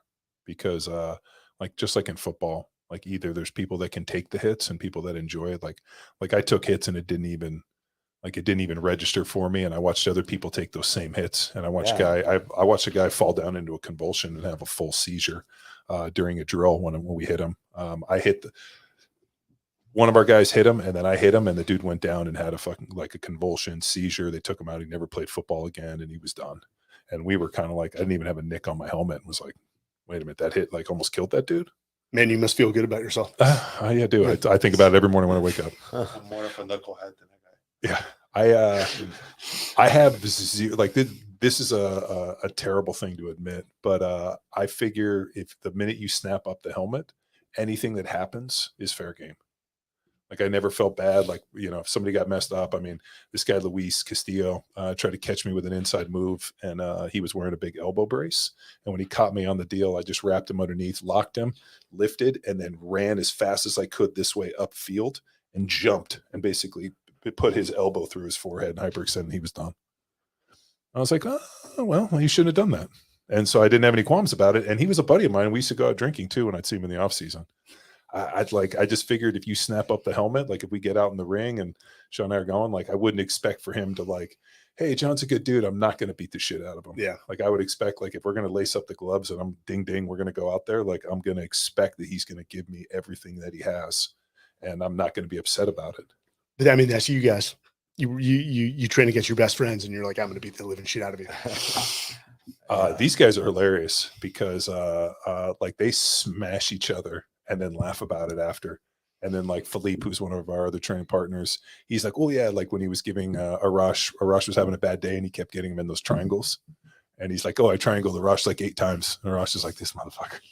And then he just laughed about it. That's the fun. That's the most fun thing about jiu-jitsu. No brain damage, Yeah. Well, I always did you see the combat jiu-jitsu? Where they were like slapping each other, and like I laughed for like 20 minutes just watching this dude on the bottom just get open hand slapped to the face. Yeah, different when you add punches. It's just different sports. I mean, they change so much where it's just like, a lot of people don't like both of them. So it's just interesting the type of people that want to grapple and do striking. It's just rare. Like two different sports almost. Like people get into golf and they don't want to play tennis. You know, so they're so different. And it takes so long to get competent at once. People are like, oh, I want to get better jiu-jitsu. I need to keep practicing. I'm like, well, you could say that forever and never get good at something else. And you could do the same thing with striking. But if you blend them, it's obviously extremely effective for, you know, self-defense if you know how to do both, and fun to do both. But yeah, a lot of people will only stick in one little category. You know, if you are smart, if you want to truly set your son up for like success, I'm going to train him how to be a place kicker and a golfer. A little piece of me just died. Golf is such a brutal. I hate golf. It's my dad has given the better half of his life, and of course you try to bring your son into anything you do, and I'm just like, no. And people are like, well, it's the language of business. I'm like, well, then that's a language I ain't gonna speak. I like to think now, if you live in Austin, the language of business is probably jiu-jitsu. Like everybody, like a lot of these execs and a lot of these high level people, like jits is kind of that, a little bit of that language. Did you guys have a pretty eclectic crew? With it, yeah, we do. Yeah, I think it's pretty fun. Like, man, those dudes are all like, they all like successful in the air, and they're here like getting smashed. Well, I think people that are, I mean, they should. I mean, people that are high performing should want to feel like a beginner again and challenge themselves to be at the bottom. And you know, if everywhere they go, they're the one that's always on top, then they're not pushing themselves anymore. So to kind of go back to the beginner stage and to be in a room that, you know, people are only kind of looking at you as your skill in jiu-jitsu is concerned. You know, everything that you know in some other area like Zuckerberg is irrelevant. So now, you know, everywhere he's gone for the last 20 years, he's probably been the focus of attention. And now, you know, it's probably refreshing for him to go to a gym and be a white belt and not have to be, you know, no one asks him questions. No one expects anything of him. He could just learn and have fun. And I'm sure that's very refreshing for people. Yeah. What do you think? You think Conor McGregor's got anything left in him? I don't know. I mean, I'm sure he still trains, but I mean, he's so distracted and like, I don't. Did you see him? He just copped a sexual assault charge at like, what was it, the NBA game? Yeah. He went out there and beat up the mascot, and then it was sexual. Did you say sexual? Well, he beat up the mascot, and then he invited some chick into the bathroom, and basically they're calling it a rape. He like had some weird sexual assault deal. They had video. I mean, who knows if it's true? I'm you know, in this country we have due process, so but it doesn't look good. And I'm thinking to myself, this guy's calling an NBA deal, beating up the mascot, and then like getting in some assault in the bathroom with some. I'm like, what is going on with this? The guy's probably making millions hand over fist with his multiple companies. What is the whiskey company? He sold that, but he made it. Oh yeah. Then he made out like a bandit. There's no reason for him to step in the ring, and he is good at marketing, much like Mayweather is. But Mayweather is actually the real deal. Yeah. That's the thing. There's a lot of, you know, falseness going on, and that's where like the Paul brothers are. I think they're trying to create a promotional company. I think they're fighting to create a promotional company, but it's the same thing. It's like, how much do I have to really fight to be able to just get the promotional company? Which, you know, in a way, it's kind of. Promotional world in boxing is so corrupt and old anyway. It probably needed people like that to come in and kind of be refreshing and to show them like, hey, there's a lot of ways to do this. And he's also given a lot of the fighters more money. So, you know, talking about Paul or Mayweather? Paul. Yeah. Mayweather's promotion company seems like the same as all the other ones, you know, where they just, it's terrible. They get taken advantage for years and then they take advantage of other young fighters. Like Mayweather has the one ref dude. He's like always his ref who like anything happens. He's like runs in. Oh yeah. Like anybody ties him up, he breaks it up. Oh yeah. It's well, guys, it's that time for questions. If you got questions, submit them. First one is for Victor. So now that you've won, you know, the Worlds, and in the fashion in which you won it, is everyone coming out of the woodworks for sponsorships? So, you know, I think like jiu-jitsu is such a, as you said, a new sport. My main goal on, you know, competing, being at a high level is kind of be able like to put the word out there and like bring new companies, you know. I think a lot of people don't know the potential of the sport. If you're there live in the last ADCC, it was a really like great party, you know, like it's not very different for an NBA game.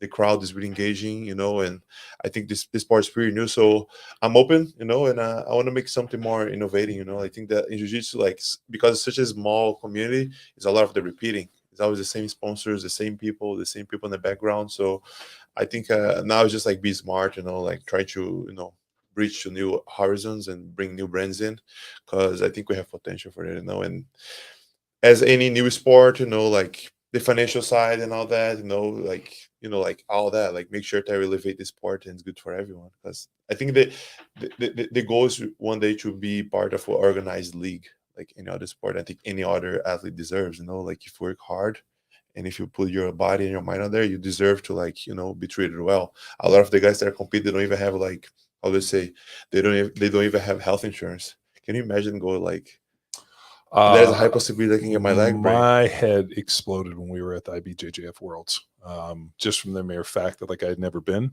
And as a professional athlete, like there's a certain level of like expectation of like the event, and like the event was well done, but how they managed the athletes, I like told Victor, I'm like, if y'all had told me this, like I would have just basically showed up with our own stuff. I'm like, let's get our own chairs, like let's like set up our own area, because I mean like these dudes are like, there's bleachers, they had jiu-jitsu mats, and that's where all the athletes were just kind of like hanging out on the jits mats. They didn't have water, they didn't have food. These guys are like walking up buying food from the concessions. And I was like, I just didn't know. And I was like, you know what? We're never going to do this again like this. We're going to do this thing a little bit better and actually take care of our athletes. So I was funny. I said to Shanji, I was like, dude, you didn't tell me this. He's like, oh yeah, it was way worse. It was way worse than this before. And I was like, holy shit. I was like, this is terrible. So, just ripe for disruption. And as you said, just evolving. It is. And I think Victor's got a good idea with like a jiu-jitsu league. It'd be kind of neat to see. And like, I know they're doing more of these super fights in ADCC and, this whole thing. I kind of imagine like, live PGA, kind of somebody coming in and consolidating. And, there's like, what is it? Fight Pass and Who's Number One. And, so, I mean, there's all these different kind of organizations. It'd be neat if there was like an entity that came in that kind of tied them all together, where, you do one and get points. And then there'd be kind of a, almost like a playoffs of deal. Be neat for that. As you describe that, you would think that already exists. No. Yeah, it's too new. It's new, and the federation has a rank, and they try to say it's like a league, but I mean, like, I'm not talking bad on them, but it's not really a league if you're not like, if you don't have a salary from like like it doesn't really work as a league, So I think these guys are paying for their entrance. So Victor doesn't pay because he's a world champ, but everybody else had to pay to compete. And so like if I got to show up and pay an entrance fee as like a professional who's like one of the best dudes, like that doesn't feel like a very professional deal. No, it doesn't. To me. So especially when they're making money on streaming it. Oh, and they still have commercials, and they have advertisements, right? So Flow, you have to buy it to watch it, and as you're paying the money to watch it, they're having advertisements up, and like my head exploded, and I was like, "What is this, Mickey Mouse?" Yeah. So give a little to the competitors. Yeah. Similar to what they have for golf or the PBR. You could easily set something like that up, and let's go talk to what's the company that owns UFC. Oh, it was the Fertitta brothers. It's who's it now? It's like an advertisement agency. Yeah, Zuffa? No, it's the people with the WWE. It'll come to me. It was the WWE kind of merged with everything, which is unreal. It starts with an E.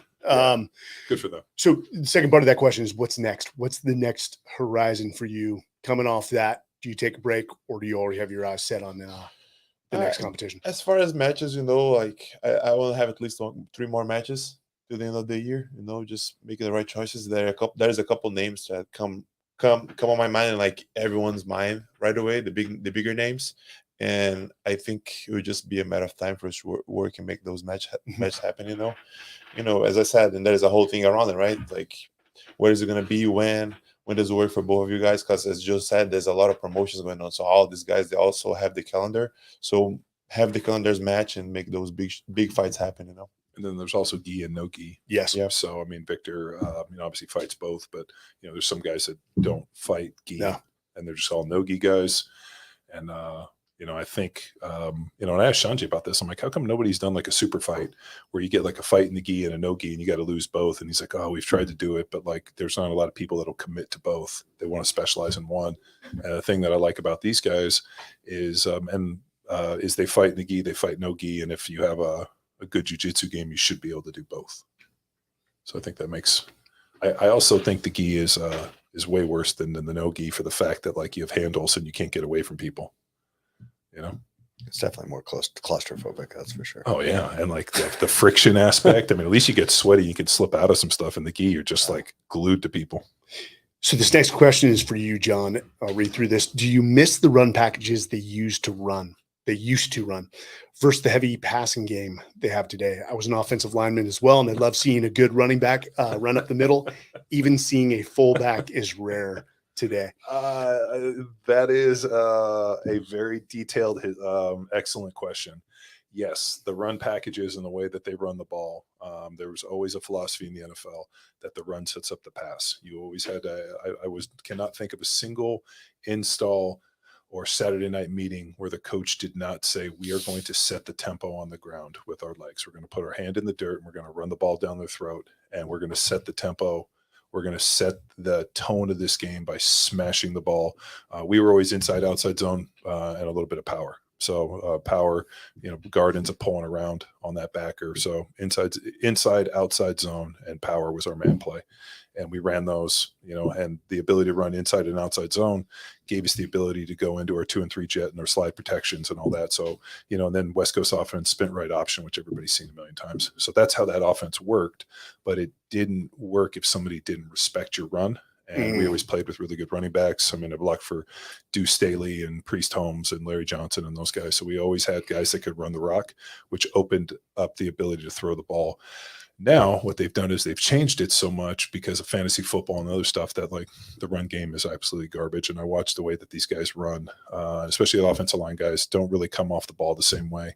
And it's just very positional in a lot of ways. So yes, the run packages today are very, very different than the run packages were a few years ago. And, and then the other thing too, for a long time in the NFL, you always had these marquee running backs. Now the way the game works, you can basically throw anybody out there. You have a, free agent go in and set the, single season rushing record because he's able to do it. So just the way that they've done it, whether it be from the fact they don't want to invest in running backs, fantasy football, they want to throw the ball deep and it's turned into this passing game where, look at the way the rules have skinned, where you can't touch the quarterback and the receivers can't go across the middle. There was a time where if you're a receiver who caught the ball across the middle, you were going to get murdered. Now they can't touch those dudes. So what does it make sense to run the ball when I can move it so efficiently with the pass? So it's a different game when they changed the rules. And 2009 was kind of the end of that era. That is a good point with the fullbacks. Yeah. I used to play, so Kevin Turner, God rest his soul, passed away a couple of years ago from ALS. He was our fullback at the Eagles. And KT, when he came through the hole, I could hear not only hear, but I could feel the concussion of him hitting people. It was so violent that it sounded like somebody was shooting a gun off next to you.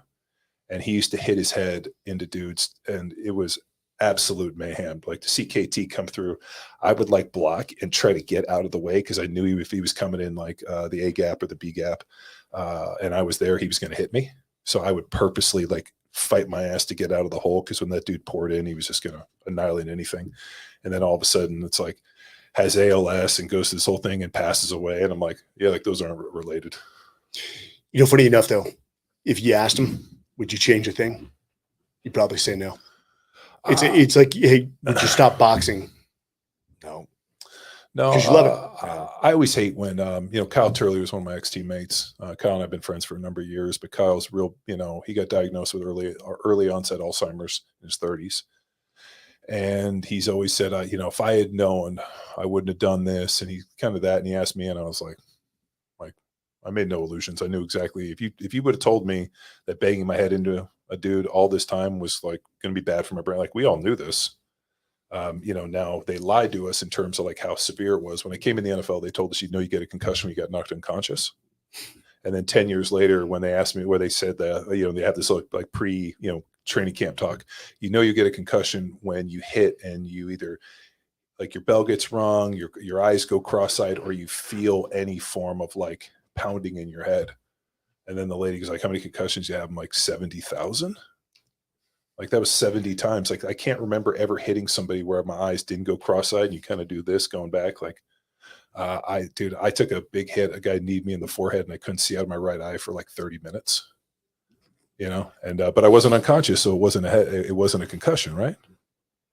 I remember watching, it was the Chicago Bears. I think the wide receiver's name was Tom Waddle, Oh yeah, and he had the most smelling Yeah. salt, I guess, usage of any game. They Yeah. had to break it out like 15 times because he had that many concussions. So before the game, the trainers would always come, and they had a little pregame ritual. They would come and they would give us smelling salts, and I love them. Like to this day, if I can even I would just kind of crack them, and people always be like, "Hey, can I get that?" And I would just, and then hand it to people, and they're like, "Ah," and they get all overly dramatic.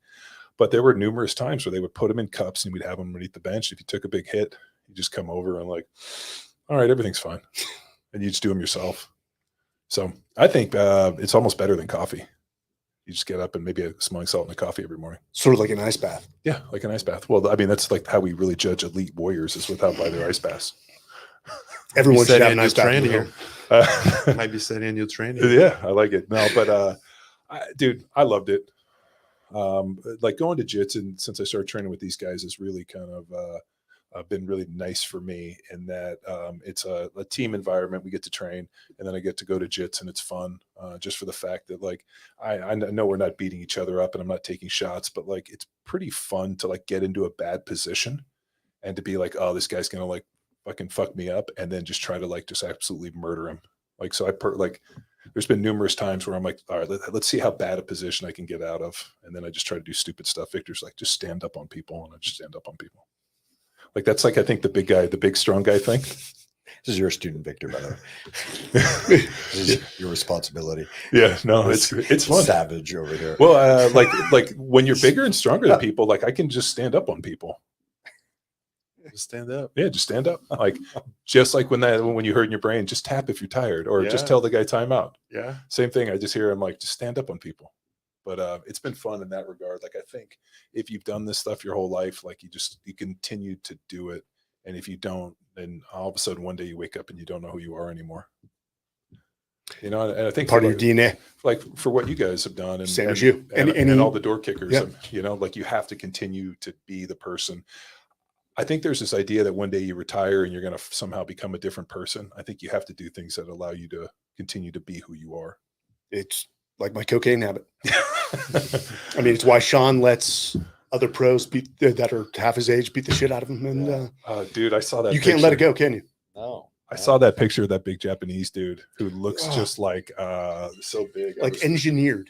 He was Yeah. engineered. Last question. This is really for Victor and Sean, and this is from our Lisa Jaster, who, you know Lisa, right? Yeah. Lisa Jaster is basically, she's a dude. She's awesome. I say that with all the affection. No, she's part of Talent War Group. She's one of our partners, and she just wrote the book "Delete the Adjective," which you'll see the book cover on the wall over there. So it's Victor and Sean as a recreational BJJ practitioner. And I think what she's trying to say is, will this enhance your skills? Do you recommend competing, and which circuit is the most friendly for non-pros? Basically, who's not a dick. Do you want to do that? Go ahead, Victor. I You know more about the circuits these days. I think it depends on your skill level. You know, like I actually have my girlfriend. She started jiu-jitsu 6 months ago, and now she's starting like to understand more. Like it's funny because she was like, "Oh, I want to do a competition. I want to see like." Because it's funny because that's my job. Can you imagine your wife going to an NFL game and like being like there for Have you seen how little my wife is? I know. She's like a midget. But yeah, she wants to test it out. So then like what I do is like it doesn't have to be IBJJF, which is the biggest federation. It can be something like we try the AGF or some other small federations where you know that's not going to be like some big time competitors, just to have fun. I think the main thing about competition is for some people is the closest experience you're going to have to fight someone. Like it's there are rules, there's a referee and all that. So if you ever want to test, like, oh, let me see how much I know. I think competition would just be a good test. Like you have a dude on like or a girl, a lady on the same weight that's been turning on the same time that you have, that doesn't know you, and then is trying to do really mean things with you. So it's like the closest thing to get to like you know, like I've never fought in the street in my life, but like I had a lot of experience with mat time, you know, and that's what I tell my students. Yeah, you don't have to become a pro athlete. It's just like it's going to be something that you're going to see a lot of improvements. Why? Because you're gonna make the commitment. Oh, I have a competition in 40 days or like 2 months. You're gonna fix your nutrition most likely because you don't wanna end up like gassing. You're gonna maybe start like watching out like for your sleep schedule and all that, and then you see that even if you lose after that, whenever you go back to the training room, you see some improvements. But that's why, because you made the commitment and you were scared, not really like you're holding yourself accountable. So as far as like tournaments, if you're just trying to test yourself out, try to find like a small tournament, but you also got to watch out for these small tournaments that are not organized. So I would say like try to look for a federation that like has a tournament, is holding a tournament, and also if you're like over 30, there are divisions for that, like their master's division. If you're a white belt, it doesn't really matter which federation you're going, because the white belt level is kind of like pretty similar. It tends to be pretty similar. But yeah, I think it's just interesting, like if you've been training jiu-jitsu maybe for a year or two, and you want to see, because you get used to training to your bodies, or even if you go visit some other school in the open mat, they're going to treat you really nice. That's the main thing about jiu-jitsu. Like there's a high probability that you're going to walk into a gym, even if you train somewhere else, they're going to treat you really nicely. But at a tournament, the guy doesn't know you, and he's really trying to go after you. Win. Yeah. And Lisa, no one really cares because you're a blue belt, and I think people put more focus on like it doesn't matter. It's like white belts, blue belts. Yeah. Victor's lost probably many tournaments and no one even cared. But he's the world champion. That's all that matters now. Yeah. So it's a way to get better, and people make it too big of a deal in their head. Like, it's like, no, it doesn't really matter. Go out there, have fun, learn. It'll make you better. Period. I think that's the story of life. Get out there, fail. I'm just more amazed that you've never been in like any form of like street fight. Have you seen him? He's a mess. Well, I know, no, but I just think like they probably look at him and they're like, I bet you that guy does jiu-jitsu. Is probably what they're thinking. Being massive has nothing to do when you got a bunch of frat bros in a bar drinking there. They always pick the biggest guy. No. UT football player in the SEALs would always be the one that guys came up. He's like, what? He was like, what the hell? Lay him out. So there was an interesting thing when I was smaller, like 250 pounds. I felt like dudes were more apt to choose me off. Once I got like 290, 300, there's a and precipice. I just got to this big enough to where dudes were like, there's no fucking way. And then all of a sudden, like we were like, and I don't think that anybody ever even attempted anything when I was playing in the NFL. But when I was younger in high school, like when we would go places, people were always dicks. But then I got to a certain size where the people were just like, Otherwise, you like could a bad day. People aren't going out to Kodiak Grizzlies and just like full blast. Oh yeah, well, there's a point where there's a risk analysis that you there's like. a point where like your brain's like, not the good at best. I remember we were drinking at a bar in Philly, and I was with John Runyon and John's like 6'8", 320 pounds, and we're with like a bunch of our offensive linemen, and like it just was like and I remember Runyon had been out. He's like, "Think people are going to be assholes or try to pick fights?" And I was like, "No." He's like, "And what did they do?" He's like, "Because we'd smash them." I'm like, 100% they would get smashed. Like you can't like what are you going to do? Some guy's going to get in a bar fight where all these dudes do is strap on helmets and smash their heads in and try to kill dudes for 3 hours a day and then lift weights and run, and all you do is eat to do that. I mean, and the other thing too is, but I've seen football players that can fight, and I've seen guys that couldn't. Not to say it all transfers over, but I had to fight for a long time. It's a risk analysis, risk versus reward. Yeah. What are you really going to gain? And how could this end so horribly when a 300-pound guy ends up on top of you, throwing your back out? Or you got a dude like Sean who's smaller but has the cauliflower ears, and you're looking at it and you're like, look at this dude's ears. This is going to be bad for me. We're putting that on a t-shirt.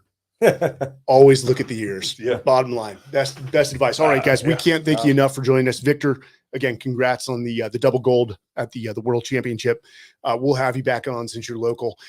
For next Friday, we've actually got the Virgin Galactic crew. They're the first ones to go into outer space. Actually, I think it's inner space. They didn't go far. They just went into inner space, not outer space like NASA, and then came back. So how did they have to break through the bubble? Like there's like a huge like bubble thing that fits over the flat Earth, right? Like I think they broke the bubble. They broke through the bubble. Broke the bubble. It's a accolade that they have that we don't.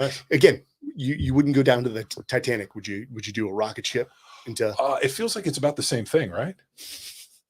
I do the rocket ship over going in the water. Yeah, I would as well, because I can. Yeah, I'd rather blow up in the air than drown. Suffocate. I don't want to implode. It doesn't sound good. Mine also comes from 20 years in a maritime force, just having a healthy respect for the sea. Yeah. Yeah. I mean, people already fly airplanes, so The sea scare Rockets. the sea kind of makes me nervous. Where like, what is it? Less than 2% of the ocean's been explored. Yeah. Like, there's a whole lot of stuff that we got going on down there we don't know about. And there's nothing in the sky that's going to eat you. Yeah, and the pressure is crazy. The pressure is crazy. There's no pterodactyls that come it's out very of the dark too, right? Yeah, it's all black. So like that's the thing. Like when they were, to go look at the Titanic, like were they going to have lights to shine on it, or were they just looking at it through a screen? the screen. See, that's not good for me. That's why I'm saying just send a rover down. I'll sit on the ship with some Prosecco and win-win. I like it. Everyone's safe. All right, guys. Thank Have you. a great weekend. Sign off your social media on Friday. Try it. You may enjoy your weekend a little more. All right, guys. Thanks. Thanks.